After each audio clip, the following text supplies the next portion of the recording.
बिहार में कुछ महीनों में चुनाव है, अगला सीएम किसको देखते हैं, नीतीश, तेजस्वी या प्रशांत किशोर? देखिए, ये पॉलिटिकल क्वेश्चन आप हम लोग से काहे पूछते हैं? ये अब मेरे देखने से, अपने से सोच के देखिए, मेरा देखने से कोई सीएम नहीं बन सकता। मेरा एक इंडिविजुअल सिंगल वोट है। इसको बदल देते हैं, सबसे पॉपुलर कौन आपको लगता है इन सब में? सबसे पॉपुलर या आपका फेवरेट नेता कौन है? नीतीश कुमार, प्रशांत किशोर? काफी मेहनत कर रहे हैं आजकल। सबकी अलग अलग रिस्पॉन्सिबिलिटी है। देखिए, नीतीश कुमार को जिस हालत में बिहार मिला था ना, गढ़ा में मिला था, गढ़ा में, जिसपे कोई बिल्डिंग नहीं बना सकता है। पहले उसको आप जैसे एक जमीन खरीदिए, कोई समतल जमीन खरीदिए, कोई गड्ढा में का खरीदिए, समतल वाला तुरंत बिल्डिंग बना देगा। तो उत्तर प्रदेश एक समतल जमीन थी, फटाफट काम होने लगा। और बिहार गढ़ा में मिला था, तो उन्होंने इस इंफ्रास्ट्रक्चर, बिजली, लॉ एंड ऑर्डर, सोशल, इसको सुधारते सुधारते परेशान हो गए। लालू यादव को जब मिला था ना, तो ऐसा स्थिति में बिहार मिला था कि कुछ ऐसे जगह थे जहां पूरे गांव के बाहर एक दो आदमी लाठी लेके खड़ा हो जाता था, कहता था कि तोरा वोट डालने नहीं जाना है, अब पूरा गांव अंदर रह जाता था। वो इंसान इंटरप्रेन्योर से देखेंगे तो हर इंसान का चैलेंज अलग अलग है। जिनको जहां मिला, वही उन लालू यादव को रेलवे मिला, रेलवे को फायदा में दिखा दिए। अब लोगों ने कहा कि कबाड़ बेच दिए। दुनिया के कौन आदमी कबाड़ घरे में रखता है? ये बड़ा तो अच्छे ना किए। खान सर ने बड़ा स्मार्टली लालू जी की भी तारीफ कर दी और नीतीश जी को भी खुश कर दिया कि बिहार में दुकान चलानी है भैया। चलिए, इसके बाद आगे बढ़ते हैं। खान सर की टीचिंग फिलॉसफी, एक शब्द में आप जो टीचिंग कराते हैं उसको अगर क्लास में बैठ के उसको समझ में नहीं आया तो स्टूडेंट की गलती नहीं, टीचर की गलती है। बहुत बढ़िया, बहुत बढ़िया। अच्छा, चूंकि आपने कई दोस्तों का नाम लिया अपना शुरू में, लड़कपन के दिनों में कोई याद आपको, कोई याद हो कि भैया ये किया था, वो किया था? हर किसी ने कुछ ना कुछ किया रहता है। बचपन में तो हम लोग के टाइम पे मोबाइल था नहीं, तो दिन भर तो आदमी बदमाशी करता था उसमें। अब याद के डेली एक तो नया नया कहानी रहता था बचपन में, कौन ध्यान रहता है इतना? मतलब बचपन में तो हमको लगता है कि जिस आंधी में मौसम विभाग चेतावनी जारी करता था कि घर से ना निकलिए, उस आंधी में हम लोग टिकोरा बीनने जाते थे। आम का जो छोटा वाला आम होता है ना, उसको टिकोरा बोला जाता है हमारे यहाँ, तो उसमें हम लोग तो बचपन में तो आदमी बदमाशी करते रहता था। अच्छा, आप टीचर ना होते तो क्या होते? हमको तो फौज में जाना था। टीचर ना होते तो हमको एक किसानों के लिए, और हम भी अभी बताते हैं, बहुत दिन टीचिंग नहीं करेंगे, हमको किसानों के लिए वर्क करना है। किसानों की 3-4 महत्वपूर्ण समस्या है। उसकी एक, फसल का उत्पादन कम है।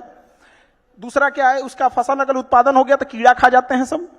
और उस तीसरा क्या है कि अगर नहीं खाया तो बेचने जाएगा तो उसके फसल की सेल्फ लाइफ कम होती है, तो कोल्ड चेन नेटवर्क नहीं है। उसको अगर शाम में अपनी सब्जी बेचने गया है तो शाम 4 बजे तक ही उसको अच्छा भाव मिलेगा।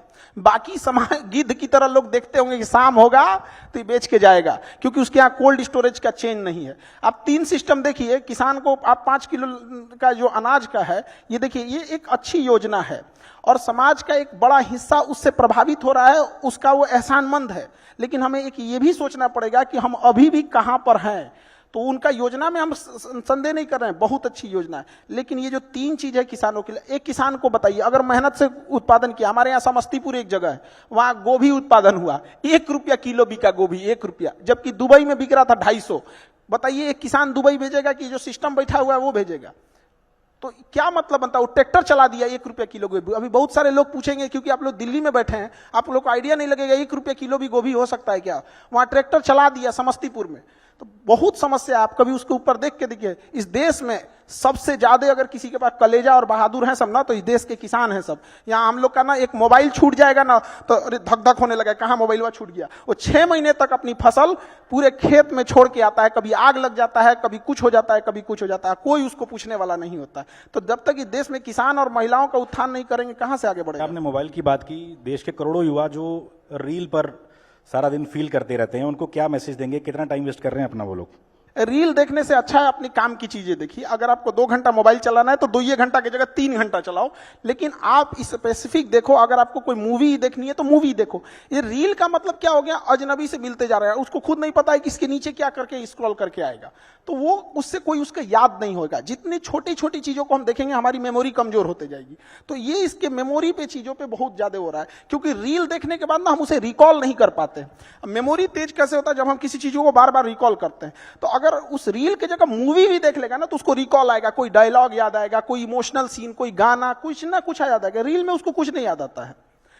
आप ऐसे समझिए कि हमारा दिमाग कितना शॉर्ट कर दिया है ये सोशल मीडिया ने, कि 20 सेकंड के रील पे भी ना ऊपर लिखा होता है वेट फॉर इंड। 20 सेकंड के रीलवा पे लिखा है इंड के लिए इंतजार करो। बाप रे बाप। अच्छा, काफी लोगों का सवाल था कि हजारों स्टूडेंट्स आपसे करंट अफेयर पढ़ते हैं, खान सर अपडेट होने के लिए क्या क्या पढ़ते हैं? वो कोई एक सोर्स से हम लोग नहीं पढ़ सकते हैं, कहीं कहीं जहां जहां से मिल जाता है आदमी वहां से उठा के पढ़ लिया। जैसे अमेरिका के बारे में पढ़ना है तो हम इंडियन न्यूज को पढ़ेंगे तो वो इंडियन एस्पेक्ट्स में दिखाएगा, बट वही अगर हम गार्जियन न्यूयॉर्क टाइम्स देख लेंगे तो वहां के हिसाब से दिखाएगा। और धीरे धीरे चीजें आदत हो जाती है। न्यूज में होता क्या चीज है, मतलब एक मेन चीज होती है, उसको घुमा फिरा के होते रहता है। अच्छा, कोई एक चीज जो आपको लगता है आज के स्टूडेंट्स को पता होनी ही चाहिए, कोई एक चीज? बहुत चीज पता होना चाहिए, एक चीज से क्या चीज हो जाएगा उसका, लेकिन हाँ एक चीज मतलब हम ये जरूर कहेंगे कि जो स्टूडेंट के अंदर ये चीज होती है ना कि हम इसको बाद में पढ़ लेंगे, बाद में रिवीजन कर लेंगे, हम अच्छे से इसे फेयर कर लेंगे, टाइम टेबल बना देंगे, इस सबको बहुत दिक्कत होने वाला आगे जाके। अभी नहीं तो कभी नहीं है, जो आज करेगा वही कर सकता है। और बहुत परफेक्ट के चक्कर में नहीं पढ़िएगा। स्टूडेंट सबको देखते हैं एक बार फेयर करेंगे, एक बार रफ, कुछ नहीं, मिला पढ़ना चालू करो, चाहे जैसे भी। टेबल सजाएगा, पानी बोतल रखेगा, फिर उसको पानी पिएगा, नमकीन खाएगा, पढ़ने से पहले फिर वॉशरूम जाएगा, फिर पानी पिएगा, पगला गया, बैठ जहां पढ़ना है पढ़ वहीं पे। अच्छा, कोई आप स्टूडेंट्स की बात कर रहे हैं, सबसे अतरंगी सवाल जो किसी स्टूडेंट ने आज तक आपसे पूछा हो, कुछ याद हो आपको कोई किस्सा, किसी स्टूडेंट का सवाल? डेली 2-4 ठो अतरंगी आते ही रहता है सब यहाँ पे। हाल फिलहाल का बताइए। एक बार हम ज्योग्राफी पढ़ा रहे थे, नर्मदा नदी, गंगा नदी, तो एक स्टूडेंट आया, कहा कि सर ये नर्मदा नदी 2 नदी है क्या? हम कहे नहीं तो। कहते सर नाम देखिए ना, नर और मादा। हम कह रहे भाई साहब तू पागल कर देगा हम लोग को। अभी 1-2 दिन पहले तो हमेशा कुछ ना कुछ इस टाइप का आते रहेंगे। अच्छा, खान सर सबको डर लगता है, आपका सबसे बड़ा डर क्या है? किसी चीज से डर लगता है खान सर को? अलग अलग फील्ड में डर होता है, जैसे एक कोई चीज का डर नहीं ना होता। जैसे मान के चलिए एजुकेशन में एक चीज का ये लगता है कि जिस हिसाब से धांधली हो रही है, सीटों का कहां से कहां सीट कौन किसको बेच दिया जाएगा, तो डर इस बात का लगता है कि उन बच्चों का क्या होगा। हम तो यहां लड़ते रह गए कि भाई वो होगा, अब यहाँ पे जिसको कंट्रोल करना है वो कंट्रोल ही नहीं कर रहा है। हम तो इसी भरोसे बैठे हैं कि बीपीएससी हो जाए, यूपीएससी हो जाए, एसएससी हो, रेलवे हो, एनटीए हो, ये सीटों को रिजर्व रखे, मजबूती से रखे, और हम बच्चों को पढ़ाएंगे और ये लोग करेंगे। अब पता चला हम यहाँ बच्चों को पढ़ाते हैं, इधर धांधी हो जाते, मैं किसके लिए सजू, मेरा पिया आनहर है। अच्छा, 10 साल बाद खान सर, तालियां बज रही हैं अभी। अच्छा, 10 साल बाद खान सर खुद को कहाँ देखते हैं? क्या क्या सपना है आपका जो आप सच करना चाहते हैं? हम लोग प्रेजेंट में जीते हैं, 10 साल बाद जिंदगी कहां होगी आज से 10 साल पहले किसी को नहीं पता था 2015 में कि 2025 में क्या हो जाएगा।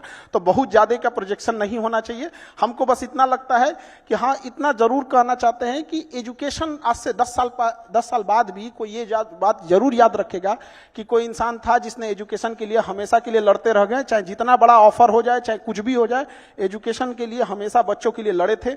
आज भी गवर्नमेंट से लड़ना कितना टफ होता है तो आप लोग को तो यहाँ देखते होंगे, वहां पे बच्चों के लिए तो लड़ते लड़ते आदमी तो हमेशा उन्हीं के लिए रहेगा। अच्छा, आपको लगता है कि भारत को जो रिस्पेक्ट अब दी जा रही है पहले नहीं मिलती थी, चूंकि आप टीचर हैं, क्या लगता है कि दुनिया में अब ज्यादा भारतीय पासपोर्ट की धाक बढ़ी है पहले से?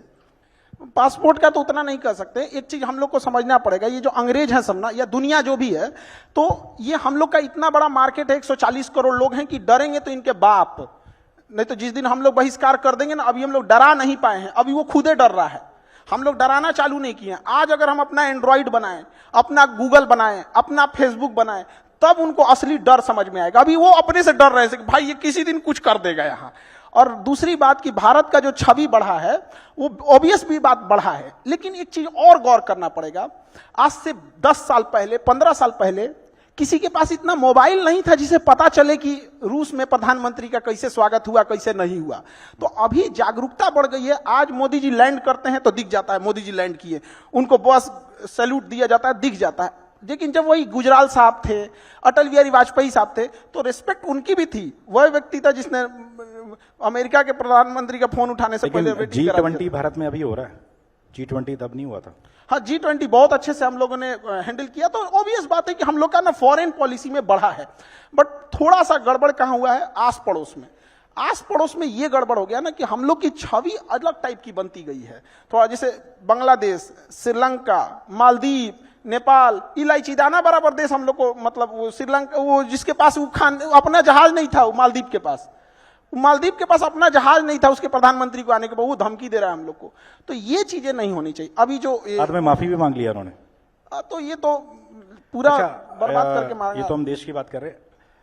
छोटे छोटे शहरों से भारत की ऐसा टैलेंट निकलता रहा है, भले वो महेंद्र सिंह धोनी हो, इस तरह के तमाम लोग, खान सर भी।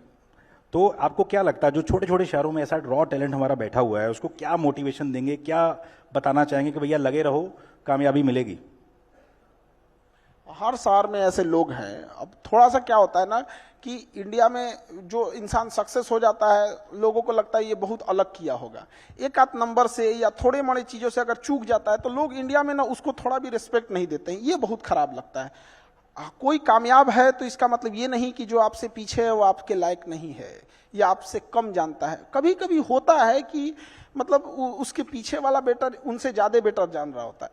एक समय आएगा जब उसको भी लोग जानेंगे। तो थोड़ा बहुत वही कहते हैं कि लगे रहना चाहिए। कामयाबी एक दिन में नहीं मिलती है, लेकिन एक दिन तो जरूर मिलती है। चलिए, बिहार में चुनाव है और लोगों को जैसे पता लगा कि आपसे हम मिलने वाले, तो उन्होंने पूछा जरूर था हमसे कि आपको क्या लगता है प्रशांत किशोर जिस तरीके से गांव गांव जाकर मेहनत कर रहे हैं, मेहनत रंग लाएगी? भले सरकार ना बना पाए, आपको क्या लगता है कैसा काम कर रहे हैं प्रशांत किशोर? लोगों को जागरूक करना ये बहुत अच्छी चीज है। और एक व्यक्ति ने इतना हिम्मत दिखाया जो गांव गांव जाके पैदल चल रहा है। हम तो कहते हैं जागरूक ना करके कोई पैदलों चल के देखे कितना टफ होता है, गर्मी बरसात ठंडा। और क्या सिखा रहे हैं वो, लोगों को क्या कह रहे हैं, शिक्षा पे ध्यान दो, स्किल्ड पे ध्यान दो, यही सब चीज। ऐसा थोड़ी कर रहे हैं कि मतलब कोई गलत चीज सिखा रहे हैं। तो लोगों को जागरूक कर रहे हैं, बहुत अच्छा काम कर रहे हैं। उनको नतीजों में भी देखने को मिलेगा, उनको जरूर। अच्छा, कल को कहें कि भैया खान सर जुड़ जाओ हमारे साथ? आप लोग हमको ना, पता नहीं, हमको कभी कभी लगता है कि हम पढ़ा रहे हैं तो आप लोग हमको ये नहीं कहते हैं कि पढ़ाइए, बार बार हमको उधरे क्यों खींच के लेके जाते कि आप कह रहे हो बहुत अच्छा काम कर रहे हैं। चलिए, इन्होंने नीतीश तो मतलब हम क्या कहते, खराब काम कर रहे हैं। इन्होंने नीतीश जी की तारीफ कर दी, लालू की तारीफ कर दी, प्रशांत किशोर की तारीफ कर दी। बिहार में चुनाव है, आगे आपसे हम दोबारा जुड़ेंगे। आज हमसे खान सर जुड़े, बहुत बहुत शुक्रिया आपका, धन्यवाद। हमारे इस कॉन्क्लेव में आप आए, बहुत बहुत शुक्रिया। आगे भी आपसे हम धन्यवाद। जुड़ते रहेंगे। Thank you very much.